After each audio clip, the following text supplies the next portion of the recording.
Pai Senhor, Amém. eu vou ler alguns versículos, né? O tema da minha pregação hoje é tentação. E eu vou falar alguns versículos da Bíblia, né? Nesse sentido, para que nós absorva de Deus, né? A melhor forma de fazer as coisas conforme a vontade de Deus.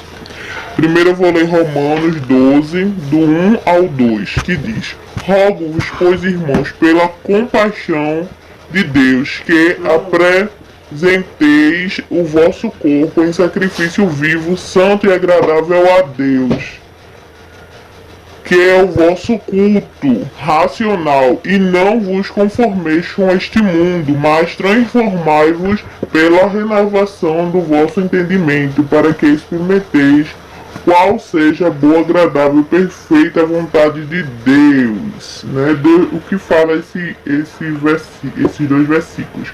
Fala que temos que agradar a Deus, né, no nosso culto, ser um culto racional, que seja um culto que agrade realmente a Deus, porque a gente não pode cultuar por cultuar, a gente tem que cultuar para que Deus receba o nosso culto e a gente nos transformeis, o que uma Bíblia fala, transformar, que não faça de acordo com o que o mundo faz, não tenha comportamento nem atitudes que o mundo teria, fazendo uma coisa racional, uma coisa certa.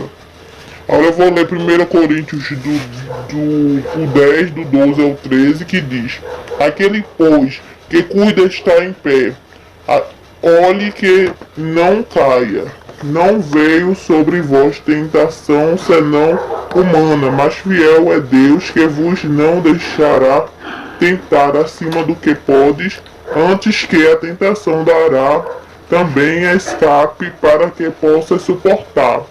O que Deus quer falar nesse versículo? Que a tentação ela vai acontecer, né? A tentação ela vai acontecer e a gente cuida para que a gente não venha cair com a tentação. A informação errada vai chegar no nosso cérebro, a gente vai pensar em fazer coisas erradas, vai pensar em coisas erradas, vai hesitar em brigar, mas a gente, eita, tem que parar com isso porque não agrada a Deus, eu tenho que me afastar disso, que isso é uma tentação. Agora eu vou ler Hebreus 2:17, que diz: Pelo que convenha que tudo fosse semelhante aos irmãos, para ser manifesto misericordioso e fiel, sumo sacerdote naquilo que Deus, para que expiar os pecados do povo, porque naquilo que ele me perdi. Porque naquilo que ele mesmo sendo tentado padeceu, porque socorre aos que são tentados. O que falar nesses versículos? Que Deus foi tentado também, Deus sofreu com as tentações, mas Deus, o que Deus fez? Deus não cedeu à tentação, Deus ficou firme e ele acreditava que ele tinha que fazer a diferença, porque ele era filho de Deus, a gente tem que ser igual a Cristo, por isso que nós chamamos cristãos, tem que fazer de acordo com o que Cristo fez. Cristo fugia do pecado, ele se manteve fiel. Mesmo sendo homem, ele se manteve fiel a Deus, fazendo a vontade de Deus. Senta, Arthur. E agora eu vou ler também Hebreus, né?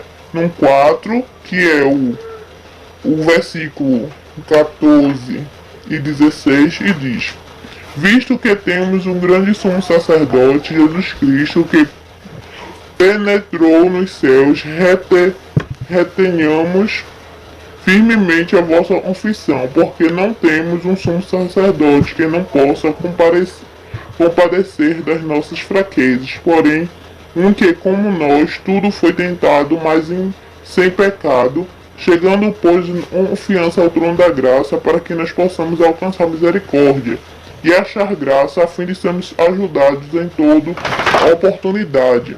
Aí confirmando, né? Confirmando que Deus, né, ele veio, Jesus veio, né, Deus veio como Deus, Deus veio como Jesus e viveu tudo que a gente vive, né, as tentações, viveu ao derredor do pecado, mas ele não cedeu, ele ficou firme no que ele precisava fazer, que era se sacrificar para que nós possamos buscar a misericórdia de Deus e alcançar a Deus, né, com graças. E o último, para terminar, vou ler Tiago, que diz, Tiago, depois de Hebreus, Tiago, capítulo 1,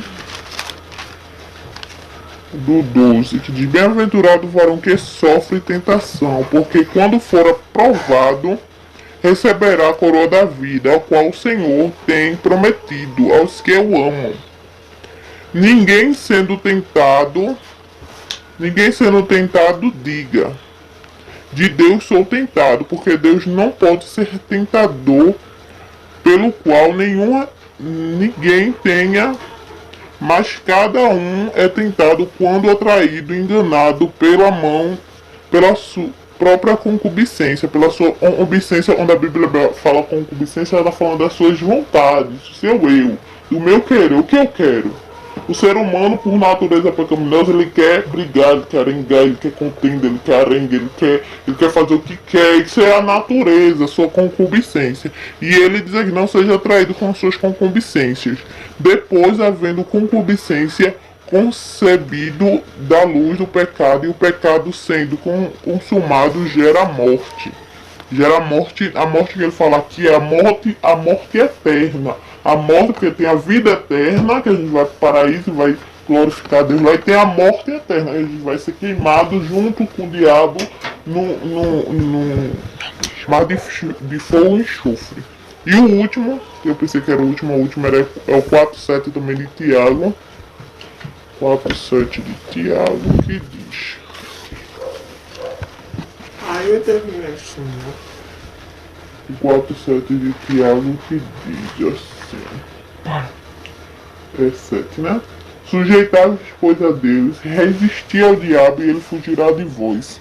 Quando a gente faz a vontade de Deus, agrada a Deus, faz o que Deus quer que a gente faça, o diabo acaba fugindo, porque ele sabe que ele não tem como influenciar de forma alguma. Quando o diabo vê que não consegue influenciar com televisão, com sua carne, com o mundo e com as setas que ele bota na sua mente, ele acaba desistindo de você.